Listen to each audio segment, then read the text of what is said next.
जब भी पाइथन में सिस्टम लेवल पर काम करने की बात होती है, तो ये तीन नाम सिस, ओएस और एसिंक आईओ जरूर सामने आते हैं। और ये तीनों ही काफी जरूरी हैं, पर इनका काम और इनका दायरा एक दूसरे से बहुत बहुत अलग है। तो सवाल यही उठता है कि आखिर इन तीनों में फंडामेंटल डिफरेंस क्या है। मतलब ये तीनों ही सिस्टम से जुड़ते हैं, पर कौन से सिस्टम से? क्या ये इंटरप्रेटर की बात कर रहे हैं, या ऑपरेटिंग सिस्टम की, या फिर कुछ और? बस यही जो एक कोर कन्फ्यूजन है ना, आज हम इसे ही पूरी तरह से क्लियर करेंगे। देखिए, हमारा मकसद सिर्फ फंक्शंस की एक लिस्ट देना नहीं है। नहीं, हमारा लक्ष्य है एक एक बिल्कुल साफ मेंटल मॉडल बनाना। हम परत दर परत ये समझेंगे कि पाइथन असल में अपने एनवायरनमेंट के साथ इंटरैक्ट कैसे करता है। तो हमारा सफर कुछ ऐसा रहेगा। सबसे पहले हम इंटरप्रेटर की दुनिया को देखेंगे, यानी सिस। उसके बाद हम ऑपरेटिंग सिस्टम के ब्रिज ओएस को समझेंगे। फिर हम modern IO paradigm async IO पर नजर डालेंगे, और आखिर में इन सबको जोड़कर अपना पूरा मेंटल मॉडल तैयार करेंगे। तो चलिए शुरू करते हैं सबसे पहली और सबसे अंदरूनी लेयर से, पाइथन इंटरप्रेटर की अपनी दुनिया, जिसे कंट्रोल करता है सिस मॉड्यूल। तो सिस है क्या? ये असल में उन वेरिएबल्स और फंक्शंस तक हमें एक्सेस देता है जो सीधे सीधे पाइथन इंटरप्रेटर के साथ इंटरैक्ट करते हैं।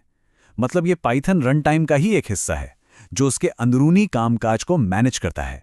इसे समझने का सबसे अच्छा तरीका है एक एनालॉजी। सोचिए कि पाइथन इंटरप्रेटर एक अकेली आइसोलेटेड वर्कशॉप है, और जो सिस मॉड्यूल है वो इस वर्कशॉप के अंदर के नियम कानून, इसके औजार और इसकी सेटिंग्स को गवर्न करता है।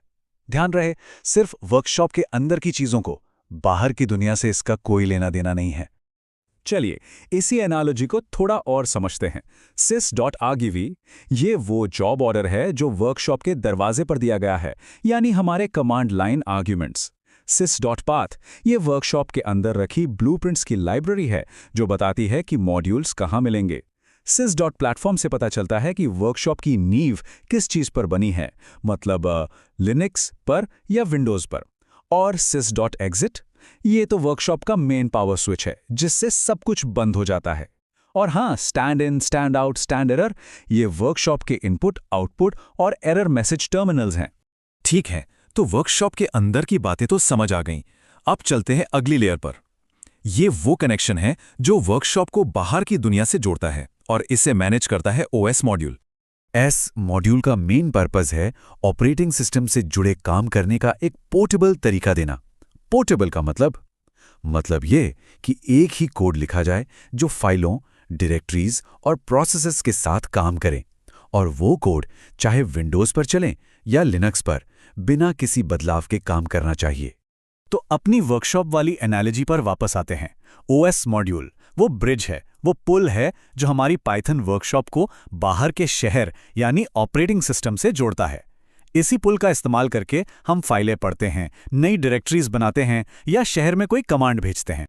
अब देखते हैं कि ये ब्रिज काम कैसे करता है। जब हम os.getcwd चलाते हैं तो हम असल में पूछ रहे होते हैं, अच्छा ये हमारी वर्कशॉप शहर में है कहाँ? os.mkdir इससे हम वर्कशॉप के बाहर एक नया स्टोरेज शेड बना रहे हैं। os.environ से हम शहर में लगे पब्लिक नोटिसेस को पढ़ सकते हैं, मतलब एनवायरनमेंट वेरिएबल्स। और os.system या os.remove ये तो शहर में कोई कमांड भेजने या वर्कशॉप के बाहर किसी स्ट्रक्चर को डिमोलिश करने जैसा है। ये सारे काम वर्कशॉप के बाहर हो रहे हैं, ओएस के लेवल पर।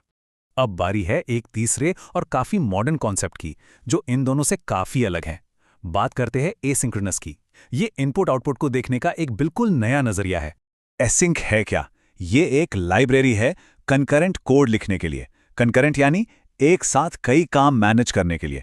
ये खास तौर पर उन टास्क के लिए बनाई गई है जहां प्रोग्राम को इंतजार करना पड़ता है, जैसे किसी नेटवर्क रिक्वेस्ट का जवाब आने का इंतजार या किसी डेटाबेस से डेटा आने का इंतजार। अपनी वर्कशॉप एनालॉजी में अगर इसे फिट करें तो एसिंक आईओ वर्कशॉप के अंदर बना एक बहुत ही मॉडर्न और हाइपर एफिशिएंट मेल रूम है। इसका काम ओएस की तरह शहर से सीधे बात करना नहीं है। नहीं, इसका काम है बाहर से आने जाने वाले कम्युनिकेशंस को इतनी कुशलता से मैनेज करना कि वर्कशॉप का मेन प्रोडक्शन कभी रुके ही नहीं। और ये फर्क बहुत बड़ा है। देखिए, पुराने तरीके में जब वर्कशॉप को एक चिट्ठी भेजती थी तो पूरा काम रोककर उसके जवाब का इंतजार करती थी, सब कुछ रुक जाता था। पर एसिंक्रोनस वाले मेल रूम के साथ वो एक साथ ढेरों चिट्ठियां भेज देता है और वर्कशॉप अपना काम करती रहती है। फिर जैसे जैसे जवाब आते हैं, मेल रूम उन्हें हैंडल करता जाता है। बस यही नॉन ब्लॉकिंग आईओ का कोर आइडिया है। तो इसे इस्तेमाल कहाँ किया जाता है? ज़्यादातर हाई परफॉर्मेंस सिस्टम्स में, जैसे high performance network servers, web servers, database connection libraries, या कोई भी ऐसी एप्लीकेशन जिसे एक साथ बहुत सारे इनपुट आउटपुट ऑपरेशंस को हैंडल करना होता है। तो ठीक है, हमने तीनों हिस्सों को अलग अलग समझ लिया है। अब वक्त है इन सबको एक साथ जोड़ने का और एक कंप्लीट मेंटल मॉडल बनाने का। तो पूरी तस्वीर कुछ इस तरह बनती है। सबसे पहले है हमारी स्क्रिप्ट, ये हमारा प्लान है। ये प्लान एग्जीक्यूट होता है पाइथन इंटरप्रेटर, यानी हमारी वर्कशॉप में, जिसे कंट्रोल करता है सिस। ये वर्कशॉप ओएस मॉड्यूल के ब्रिज का इस्तेमाल करके ऑपरेटिंग सिस्टम यानी शहर से बात करती है, और ये शहर बाहर की दुनिया से जुड़ा है, जैसे नेटवर्क और फाइल्स। तो संक्षेप में कहें तो सिस का काम है इंटरप्रेटर को कंट्रोल करना, ये वर्कशॉप के अंदर के नियम हैं। ओएस का काम है ऑपरेटिंग सिस्टम से इंटरैक्ट करना, ये शहर तक जाने वाला पुल है। और एसिंक्रो ये कॉन्करेंट आईओ को मैनेज करता है, ये वर्कशॉप के अंदर का एफिशिएंट मेल रूम है।